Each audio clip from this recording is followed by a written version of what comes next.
Good morning, everyone. I am SAHADA B, KANAPIYA, a teacher's applicant for secondary education, major in science. So, I have here a 6 copy of my lesson plan.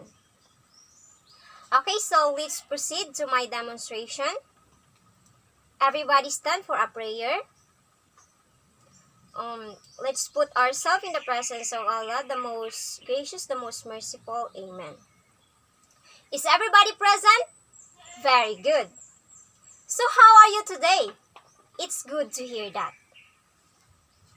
Now, before we are going to proceed in our lesson today, let me introduce to you first what are the rules to be followed in my class. Number 1, listen carefully and pay attention. Number 2, raise your hand if you want to answer and speak only when addressed by the teacher. And the number 3 is participation in the class. Is all the rules clear to you, class? Very good. Now, here's the objectives for today's lesson. At the end of the topic, the student should be able to define what is metamorphic rocks, differentiate the types of metamorphism, and describe the types of metamorphic rocks. Last meeting, we had discussed about lithosphere, where it is the solid part of the earth. So, do you have any ideas about rocks? Yes, very well said. When we say rocks, rocks are formed on Earth as igneous, sedimentary, and metamorphic rocks. And most rocks, aggregates or combination of one or more minerals, and also rocks vary in texture, minerals, color, and composition. As we can see the illustration, it is the rock cycle. So, igneous rocks are the types of rocks which is formed when rocks are heated to the melting point, which forms magma. While the sedimentary rocks forms because it undergoes the process what we call weathering. So it is, when we say sedimentary, it is from the recrystallization of minerals. And the last one is metamorphic rocks. When the rocks such as igneous or sedimentary undergoes intense heat or pressure, it becomes metamorphic rocks. Now, have you heard the word metamorphism? Yes, very good. Who can define metamorphism? Very well said. Now, let's divide the class into 5 groups. Choose a leader and a secretary. Write your member's name in a 1/4 sheet of paper. Now, I will show you the illustration of the 2 types of metamorphism.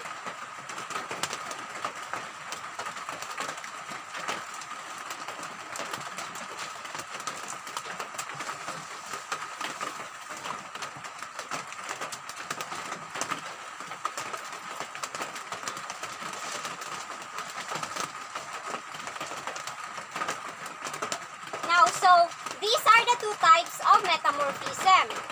The regional metamorphism and contact metamorphism. Now, your task is you are going to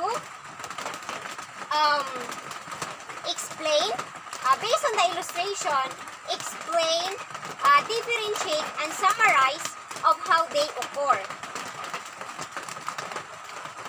You can do the task in 10 minutes. And you will be graded based on your participation in your groups using by rubrics. So, I will give each group a copy of the rubrics.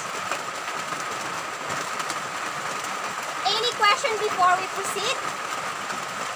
Okay, you may start now. After discussing it on your groups, please prepare for presentation, questions from me and from your classmates. Okay, so, congratulations to all the groups for a nice presentation. Let's give a hand for ourselves. Now, the two types of metamorphism are regional and contact metamorphism. When we say regional metamorphism, as the word implies, regional, meaning it is a wide or it is a large part of the crust or slab of the rocks are involved here in the regional metamorphism.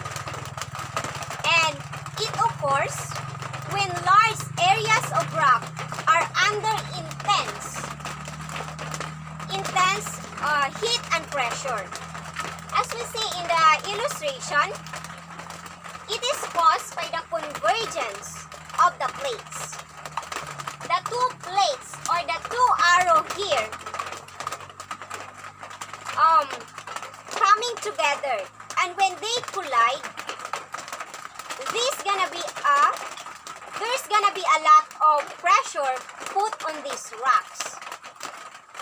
So as the plates continue to collide, the rocks get buckled, folded, and all distorted.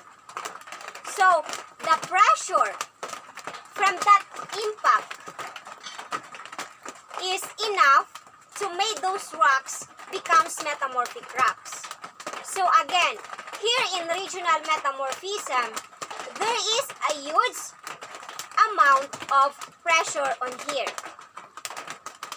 The other one is the contact metamorphism.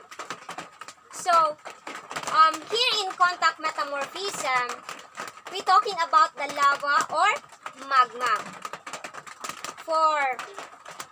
As we can see in the illustration, for example, we have different kinds of rocks. The rocks A, rocks B, rocks C. So, contact metamorphism occurs when molten rocks came in contact with surrounding rocks. Then the heat altered the rocks. It comes in contact with and mineral change. So, it is important to remember in contact metamorphism that even there is no magma or lava and even there is no heat, melting does not occur because of the rocks. Because when the rocks melt and solidify, it becomes igneous rock. So, here in contact metamorphism, the thing to remember is there is no melting occur. Okay, so what are the impacts of heat and pressure in the formation of metamorphism? Yes, very good. Metamorphic rocks form from heat and pressure because of the intense heat and pressure, changing the original or what we call the parent rock into a completely new rock. So rocks are changed as a result of exposure to intense heat and pressure. Okay, so now get 1/4 sheet of paper and answer these 5 questions. Write only the letter of the correct answer. Okay, so are you done? Please pass your paper. Any questions, clarifications about our topic? Okay, none. Now, here's your assignment. Explain what metamorphic are and how they form. Your explanation must include a general explanation of what metamorphic rocks are and a description of the general conditions under which metamorphic rocks form. Write your answer in a one whole sheet of paper, and you will be submit your assignment in the next meeting. Thank you so much, class, and goodbye. See you in the next meeting.